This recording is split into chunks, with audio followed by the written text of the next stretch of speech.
కాని విల్లు హరివిల్లు గైకొని హరిహరుల సుతుడే తన విల్లు చేసే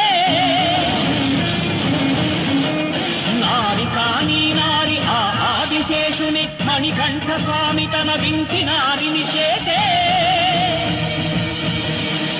శరము కాని శరము శరణమయ్యప్ప స్వామియే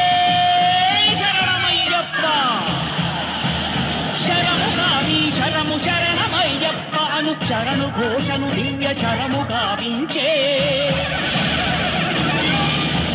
శృంభన్ మహాదివ్య క్షత్ర ప్రదీప్తితో క్రోధానల జ్వాల నగయునే